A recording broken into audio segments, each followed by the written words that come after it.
오늘의 또 다른 중요한 사법 일정은요, 바로 수요일에 있을 민주당 이재명 대표의 공직선거법 위반 혐의 항소심이 될 것으로 보입니다.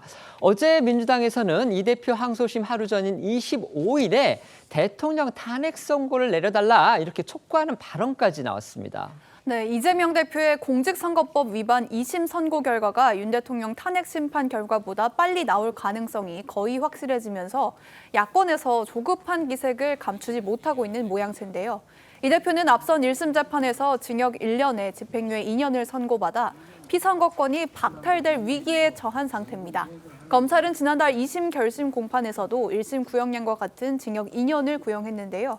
헌재가 윤 대통령의 탄핵을 인용할 경우를 전제로 이 대표가 모레 2심에서 무죄 또는 벌금 100만 원 미만의 결과를 얻어내지 못한다면 사법 리스크를 안고 조기 대선에 나설 수밖에 없는 겁니다. 어제 박찬대 원내대표가 헌재의 25일 대통령 탄핵 심판 선고를 주장하자 이 대표가 2심에서 이 당선 무효형이 나올 가능성을 염두에 둔 게 아니냐 그런 해석이 나오기도 했습니다. 이 대통령 탄핵이 인용될 거라는 전제로 이 대표 2심에 대한 관심을 분산시키려는 그런 의도가 담겼다는 겁니다.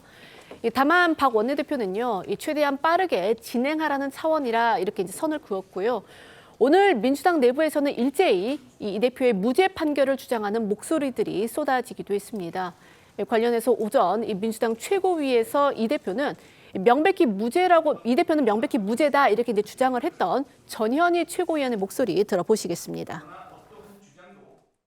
이재명 대표는 명백한 무죄입니다. 이재명 대표의 공직선거법 사건의 본질은 윤석열 검찰 독재 정권이 정적 제거 사냥개에 검찰을 풀어서 선거를 짜집게 하고 억지 기소한 이재명 죽이기입니다. 가장 유력한 대선 후보 이재명 대표의 피선거권을 박탈시키려는 정치 보복입니다.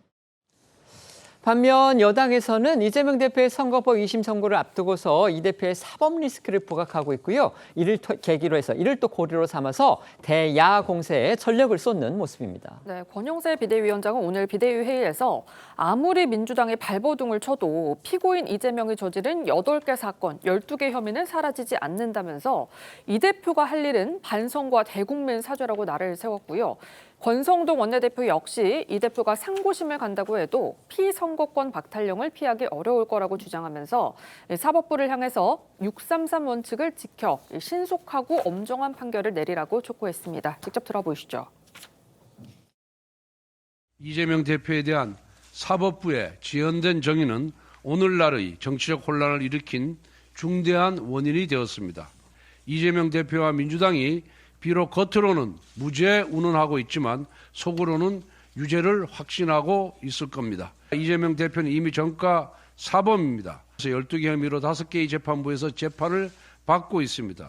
가히 죄 대표라고 불려도 손색이 없습니다. 사법부의 신속하고 엄정한 판결을 촉구합니다.